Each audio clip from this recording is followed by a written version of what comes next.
Rain fell in thick, heavy drops, drumming against the roof of the small church like the sound of distant gunfire.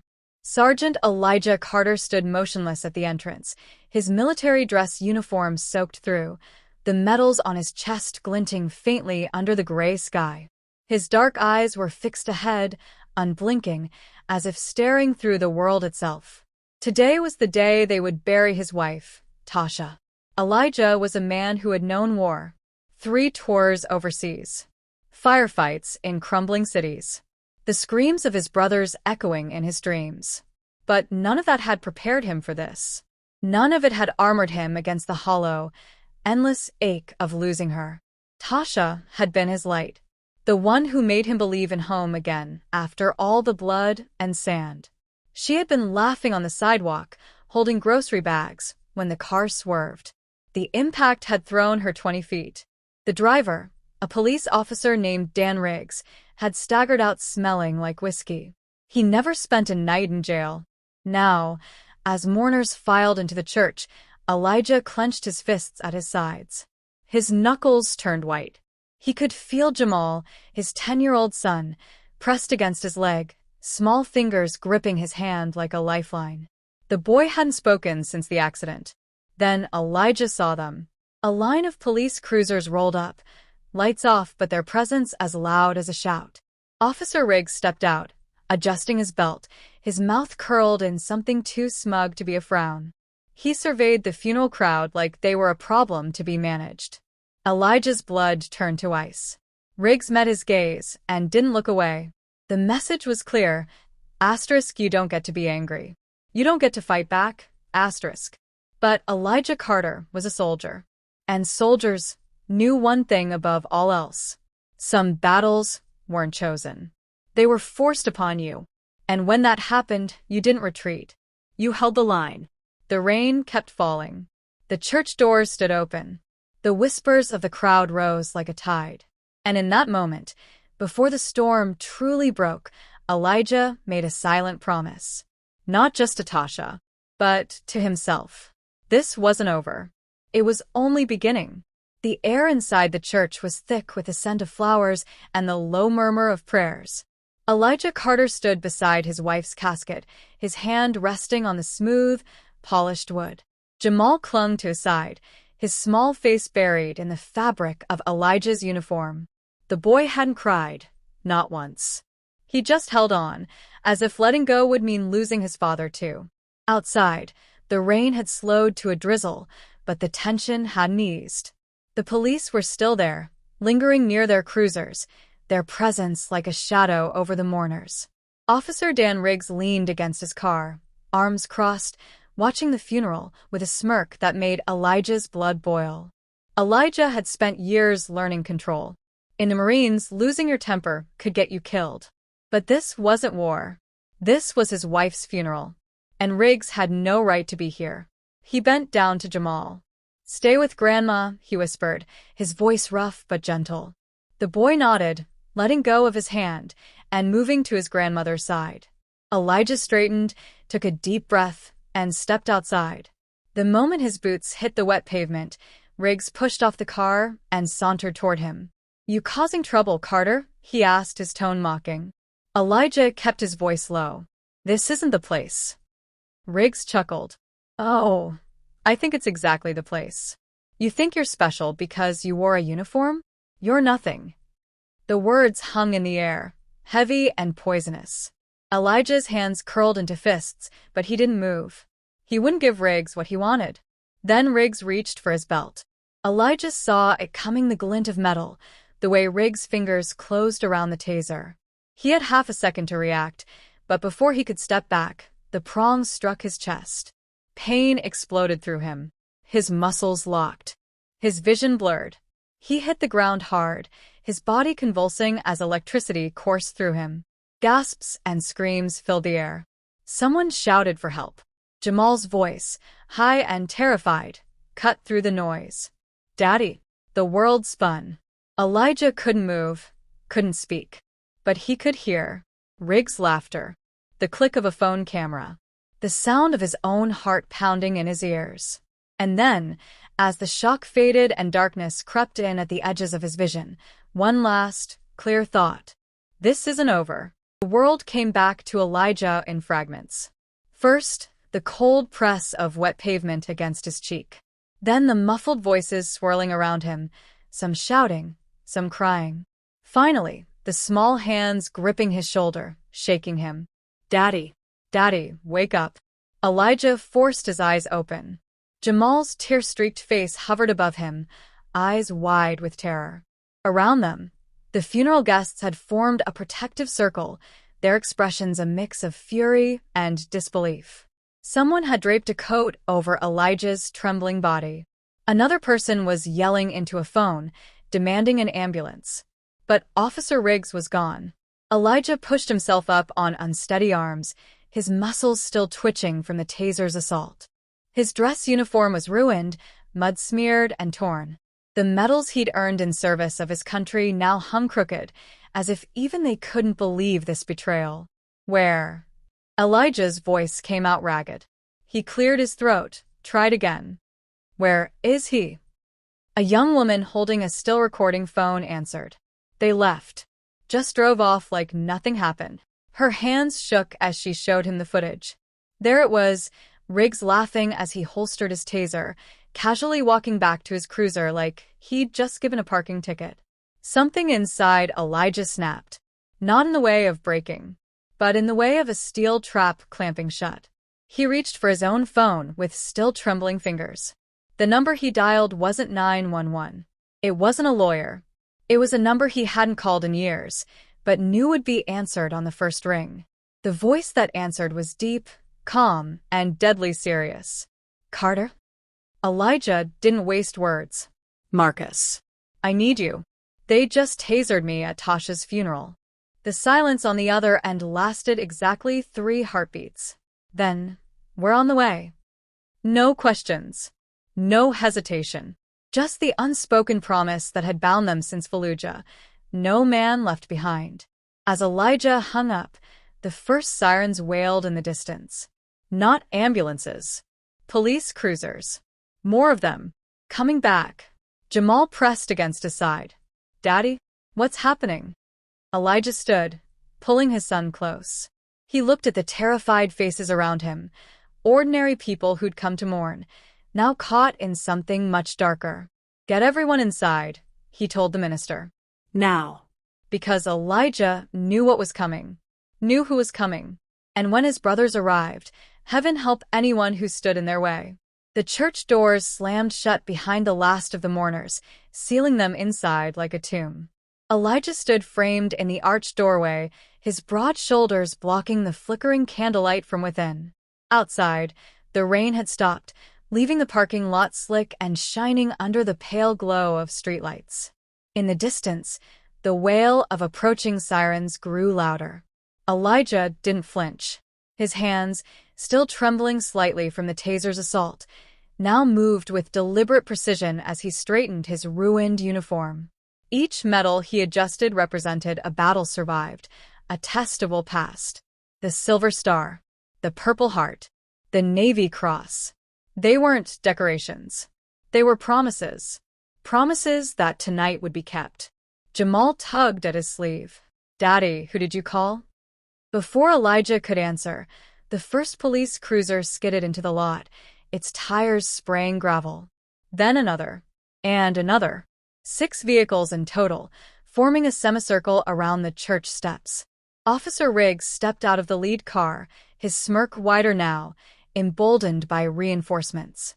Thought you could make trouble, Carter? His hand rested on his service weapon. Big mistake. Elijah gently pushed Jamal back toward the church doors. Go inside with Grandma. Don't come out until I say so. The boy hesitated, his young face torn between fear and defiance. Then he nodded and disappeared into the shadows of the church. That's when Elijah heard it. A sound no civilian would notice. The faint thrum of heavy engines approaching from the east. Riggs heard it too. His head snapped toward the noise, his confidence flickering for the first time. What the hell? The streetlights caught the first glint of black metal as the convoy rounded the corner. Not police vehicles. Not ambulances. Military. 3 armored Humvees rolled into the parking lot with terrifying silence, their matte black paint swallowing the light. Behind them came 2 unmarked SUVs with tinted windows so dark they seemed like voids in the night. Every cop's hand went to their weapon. Riggs took an involuntary step back. The lead Humvee stopped 10 feet from the police line. The door opened. Out stepped Marcus Johnson. 6'4", 250 pounds of pure muscle. A face like carved granite. The trident pin on his chest gleamed as he moved, his boots crushing gravel with each deliberate step. He didn't look at the police. He looked at Elijah. And when he spoke, his voice carried the weight of a judge passing sentence. Tell me who needs to burn. The parking lot had become a battlefield without a single shot fired. Marcus Johnson stood like an oak tree rooted in concrete, his eyes never leaving Elijah's face.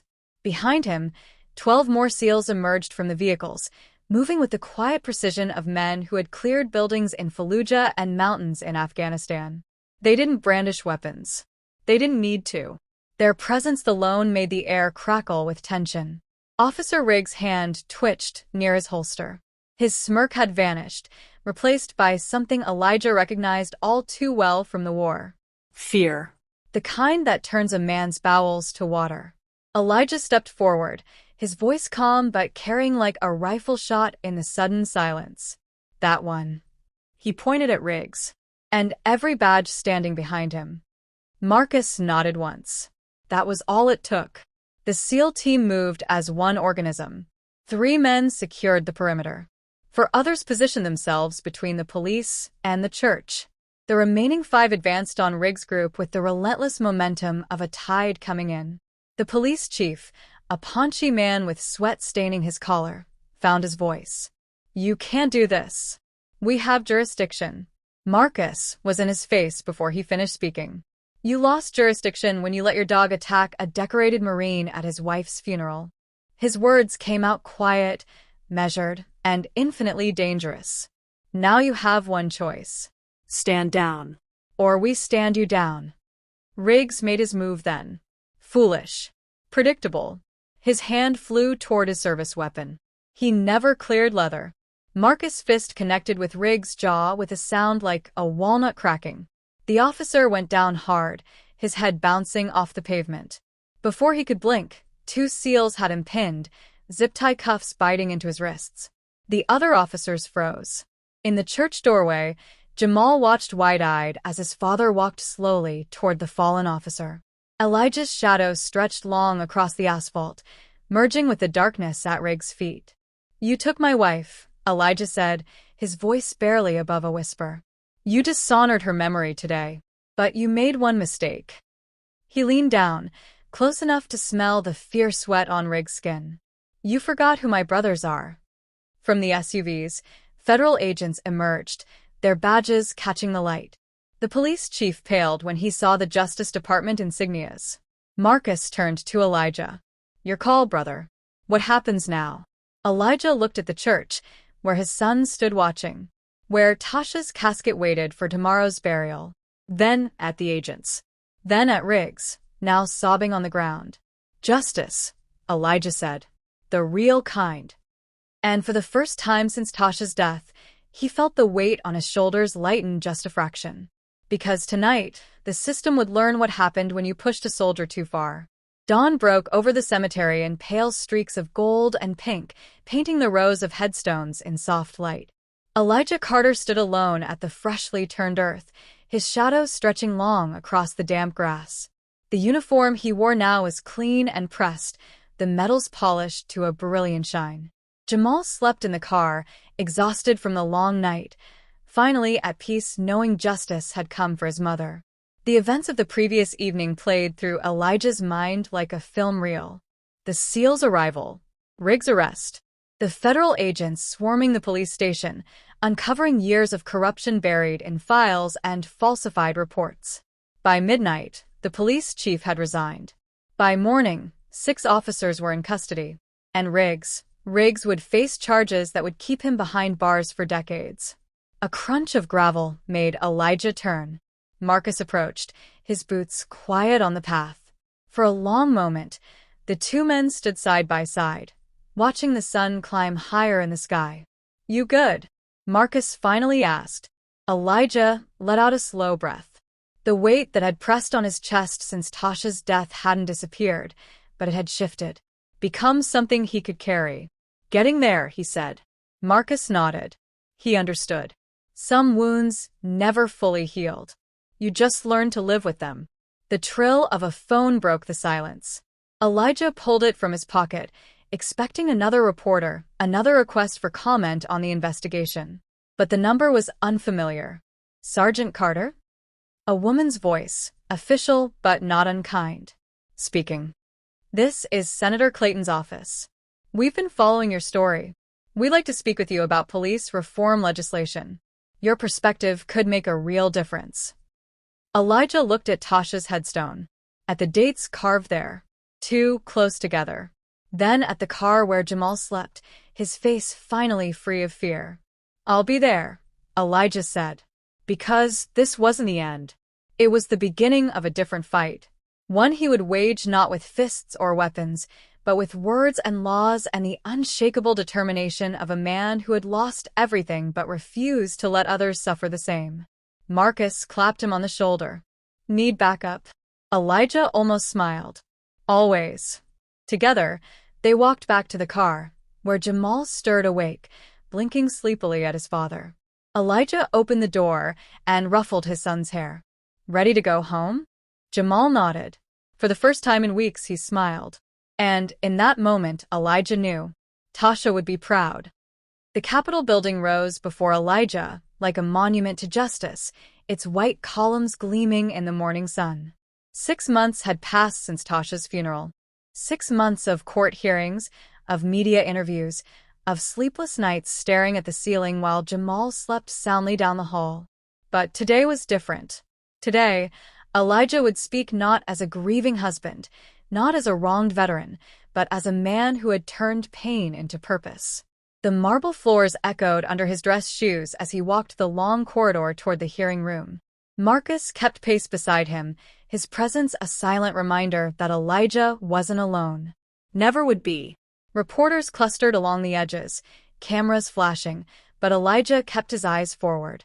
Inside the chamber, the air hummed with quiet conversation that died the moment Elijah entered. Senators straightened in their seats. Staffers paused their note-taking. Even the security guards stood a little taller. Senator Clayton, a silver-haired woman with sharp eyes and a firm handshake, greeted him at the podium.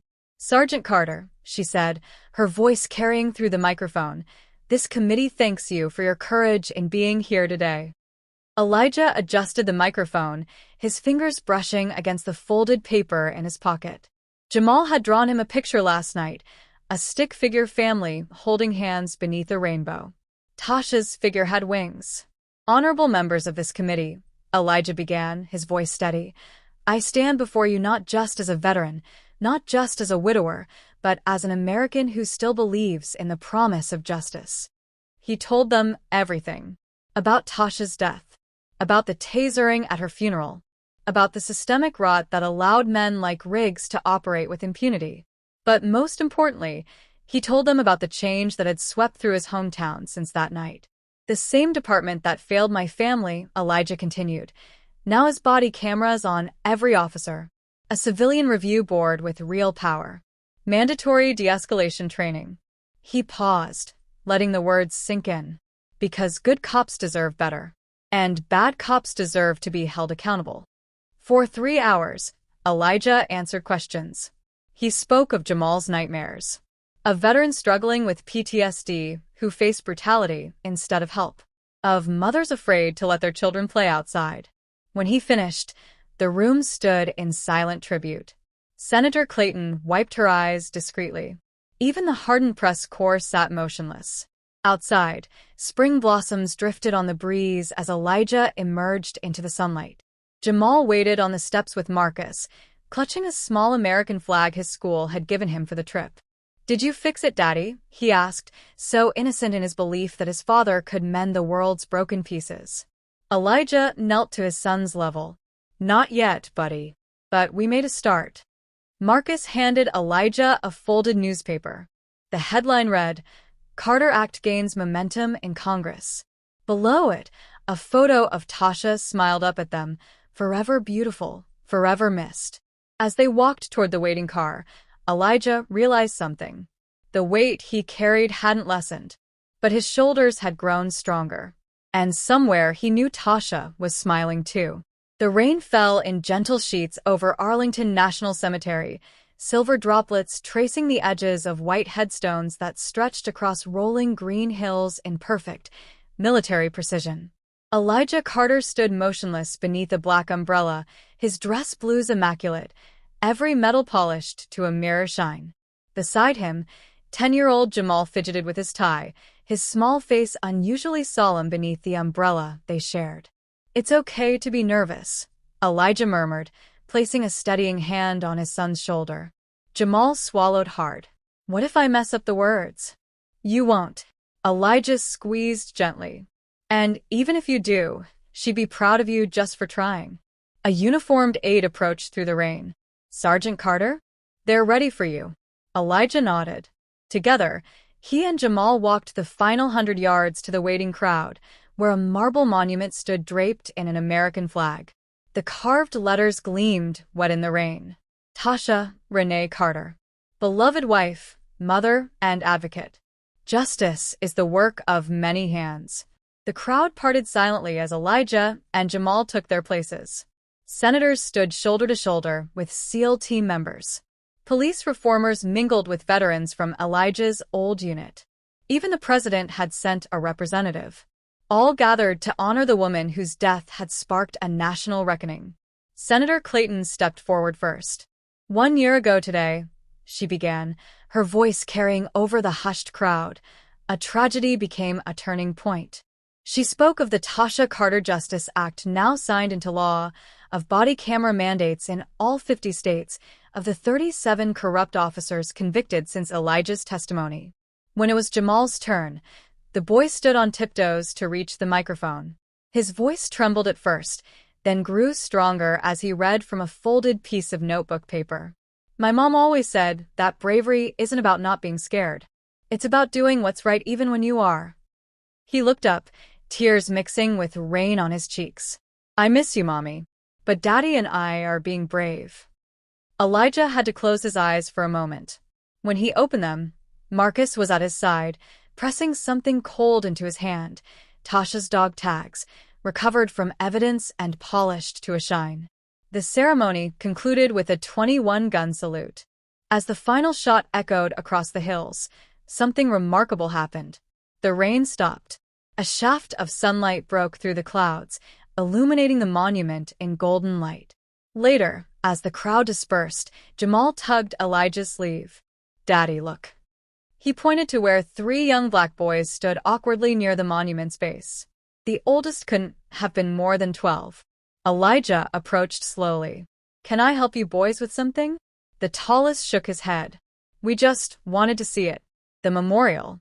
Our mom said what happened to Mrs. Carter helped make things better for people like us." Something swelled in Elijah's chest, something too big for words. He knelt to their level. "Would you like to hear about her? About the kind of person she was?" As he began to speak, more children gathered. Then their parents. Soon a small crowd had formed, listening as Elijah shared stories of Tasha, her laughter, her stubbornness, her unwavering belief that one person could change the world. Marcus watched from a distance, his phone pressed to his ear. "Yeah, he's doing it right now," he murmured to the person on the line. "No, you don't understand. He's not just honoring her memory. He's creating a movement." By the time the sun began to set, the crowd around Elijah had grown exponentially. News cameras filmed discreetly from the perimeter. A group of veterans had begun organizing volunteers for community outreach. 2 congresswomen were drafting new legislation on the spot. And Jamal? Jamal stood proudly at his father's side, handing out small cards with his mother's picture and the words she'd lived by. Asterisk, never underestimate the power of doing what's right. Asterisk. As twilight painted the sky in shades of purple and gold, Elijah realized something profound. This wasn't an ending. It wasn't even a beginning. It was simply what happened when love met purpose. When memory became action. When one family's pain became a nation's healing. And as Elijah Carter took his son's hand and walked toward the waiting car, he knew with absolute certainty that Tasha was with them every step of the way. The end.